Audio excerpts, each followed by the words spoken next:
김건희처럼 명징한 증거가 없는데도 유죄라니. 어제 김혜경 여사 판결을 보고 잠시 어리둥절했습니다. 혹시 김혜경 여사도 명징한 범죄 증거가 있었으면 무죄였을까요? 게다가 꼴랑 10만 원인데 벌금 150만 원? 납득하기 힘든 판단이었습니다. 그 판단의 요지를 살펴보겠습니다. 주요 증인인 공익제보자라고 하는 조모 씨의 진술 증거는 유일한 직접 증거다. 이 진술이 유일한 직접 증거라면 다른 직접 증거가 없다는 얘기 아니겠습니까? 이는 전문 진술에 해당하는 것인데 이 사건에서는 증거 능력 부여 요건에 해당하지 않기 때문에 증거로 불채택됐단 말이죠. 결국 공소 사실과 직접적으로 연결되는 진술은 찾지 못했습니다. 직접적인 녹취록이나 진술 증거를 찾기 어려운데 다만 공범들 사이의 대화가 외부에 알려지지 않았다면 찾기 어려운 것이고, 그래서 판사는 그렇다 하더라도 직접 증거가 없다 하더라도 간접 정황, 경험칙에 의해서 공모가 인정된다면 이 사건에서 공모 관계가 인정될 수 있다. 이러면서 유죄로 인정했습니다. 한마디로 말해서 직접 증거는 없지만 심증으로 유죄 판결을 한 것입니다. 우리나라는 자유심증주의를 채택한다고 하지요. 그래서 이런 판단이 가능한 것입니다. 제가 법률가만큼 법을 알지는 못하지만 법리를 떠나서 정치적 맥락에서만 평하자면 김혜경 여사의 진정한 혐의는 이재명의 아내인 죄입니다. 이재명의 아내인 죄. 여러분, 김혜경 여사가 항소심에서 엎을 여지는 충분합니다. 너무 깊은 상심은 갖지 않으셔도 될 것 같습니다. 윤석열의 기분은 어땠을까요? 자, 윤석열의 속마음으로 들어가 보겠습니다. 이건 정말 군 골프장에서 홀인원 한 것 같은 기분이었습니다. 나이스 샷. 누가 그러더군요. 제 집사람이 같은 혐의였다면 처벌받았겠냐고요. 그런 개족 같은 소리가 어딨습니까? 제 마누라가 어디 10만 원짜리 거지 같은 도시락을 먹겠냐고요. 10만 원이 돈입니까? 결국 이재명 마누라의 유죄는 가난해서 또 낙선자의 아내여서 받은 죄입니다. 자, 150만 원 확정되면 이재명 마누라는 집 밖으로 못 나옵니다. 선거운동 못해요. 이런 얘기를 할까 말까 고민했는데 하겠습니다. 사실 좀 부럽습니다. 아내가 아무 일도 안 하고 집안에서 가만히 있을 때 좋은 남편도 세상에 분명히 존재하거든요. 오늘 이재명이 유죄 판결 받으면 내일 골프하러 갈 일이 없을 것 같습니다. 항상 골프공을 재명이 머리로 생각하고 후려쳤던 저였거든요. 아하, 재명아, 굿럭이다. 낙선한 너를 탓해라. 아이고, 좋겠다 성렬아. 그런데 그런 판례가, 김혜경 여사에 대한 판례가 대통령직을 떼어냈을 때 너에게 과연 도움이 될까? 게다가 너에 대해서 우호적인 유력 차기 대권 주자가 전혀 없는데 있나? 장해찬? 묵인도 유죄라면 윤석열의 직접 지시가 없는 것이 돼 그 최측근이 한 일, 윤석열을 위해서 한 일, 윤석열은 모르는데 윤석열을 위해서 한 일 다 유죄로 볼 수 있다는 이야기입니다. 재판장 판단이 윤석열을 겨냥한 것은 아니지만, 김혜경 여사 재판의 재판장 판단이 윤석열을 겨냥한 것은 아니지만 윤석열에게는 매우 섬뜩한 판결이 될 것입니다. 물론 그럴 상황이 오더라도 저는 국가형벌권의 남용을 반대할 것입니다. 이 말 오해하지 마십시오. 여러분, 국가형벌권을 남용하지 않더라도 윤석열은 사면받지 않는 한 죽어서나 감옥에서 나올 것입니다. 지은 죄가 너무나 많기 때문입니다. 크기 때문입니다. 오창익 인권연대 사무국장의 경향신문 칼럼을 소개해드리겠습니다.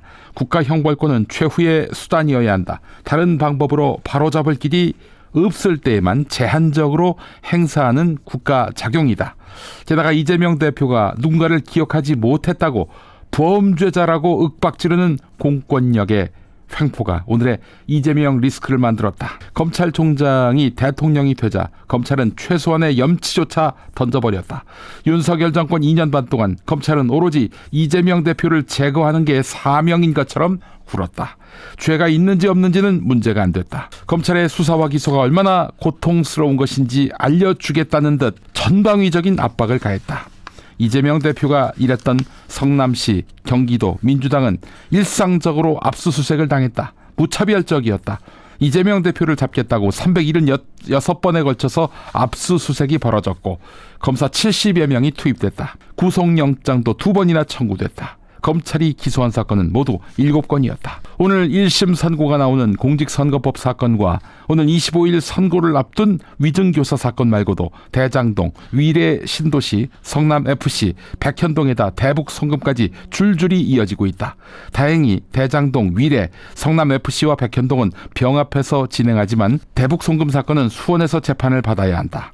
이재명 대표에 대한 검찰의 공격이 다 끝난 건지도 알 수 없다. 여태 그랬던 것처럼 검찰이 언제 어디서 어떤 방법으로 새로운 사건을 만들어낼지 모를 일이기 때문이다. 당장 오늘 1심 선고가 예정된 공직선거법의 허위사실 공표도 그렇다. 누군가를 아느냐고 물었을 때 몰랐다고 답한 것과 박근혜 정부의 국토부 등이 백현동 사업을 압박했다는 국정감사에서의 발언이 심판대에 올랐다. 선거법 위반으로 100만 원 이상의 형을 선고받으면 이재명 대표는 국회의원직을 상실하고 5년 동안 피선거권이 제한된다. 다음 대선에 나올 수 없게 되는 것이다. 민주당은 국가에게 보전받았던 선거비용 434억 원을 반납해야 한다.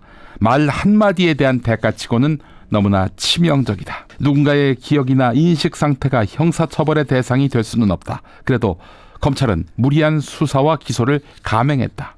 이재명 대표에 대해서만 촘촘한 그물이 아니라 아주 성긴 그물이라도 윤석열 대통령에게 던져보면 어떨까? 대통령 당선 자체가 무효가 되지 않을까? 그러나 검찰은 그러지 않았다.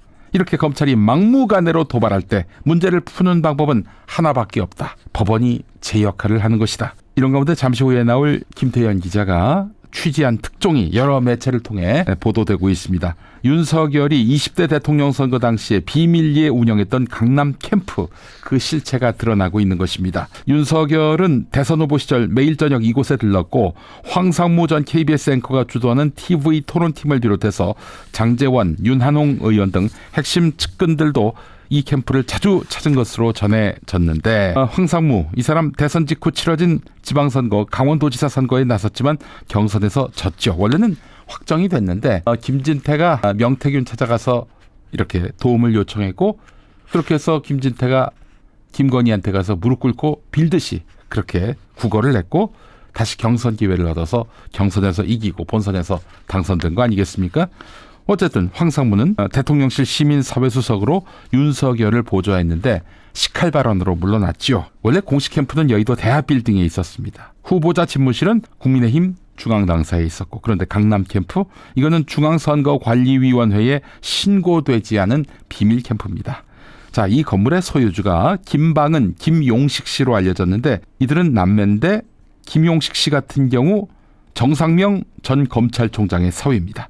정상명 전 총장. 네, 윤석열이 대구지검 초임검사로 있을 때 부장검사로 인연을 맺었고 윤석열이 김건희와 결혼할 때 주례를 맡기도 했고 윤석열에게 매우 중요한 베일에 가려진 멘토로 알려진 인물입니다. 자, 김방은, 김용식, 이 남매는 대선을 앞둔 2021년 7월 26일 각각 1,000만 원을 윤석열에게 후원했는데 법적으로 개인에게 허용된 최대치였어요. 자, 그런데 김용식 씨, 윤석열이 당선된 다음 대통령 당선인 비서실에 합류했던 것으로 알려졌고 김방은 씨 2022년 7월 청와대 관리 활용 자문단 위원으로 위촉되었습니다. 자, 그런데 이 강남 캠프 말씀드린 대로 중앙선거관리위원회에 신고하지 않았어요. 공직선거법 61조를 보면 정당 선거 사무소를 설치했을 때 지체 없이 관할선거관리위원회에 신고를 해야 합니다. 신고를 안 했던 불법 선거 캠프인 셈이지요. 여기서 그치지 않습니다. 윤석열은 강남 캠프를 활용하고도 임차료를 지급하지 않았어요. 국민의힘 대통령 선거 회계 보고서에 분석한 결과 이 건물에 지급된 돈은 없었습니다. 이거 중한 형벌이 가능합니다. 김태현 기자가 취재했던 이 특종입니다. 불법 선거 사무소. 이를 지켜본 더불어민주당 원내수석 정책부대표인 김용민 의원, 이것은 불법으로 사용한 의혹이 확실하고 임대료 지급을 하지 않았다면 사전 수뢰죄에 해당할 수 있다. 당연히 탄핵에다가 당선 무효형도 가능할 처벌의 범죄라 할 수 있겠습니다. 네, 검찰 이렇게 보도까지 나왔는데 민주당 법사위 위원이 발언했는데 수사라도 해야 되는 거 아닙니까? 수사했다는 혹은 수사에 착수했다는 소식조차 듣지 못했습니다. 네, 이재명의 죄는 윤석열이 아닌 죄인 것입니다.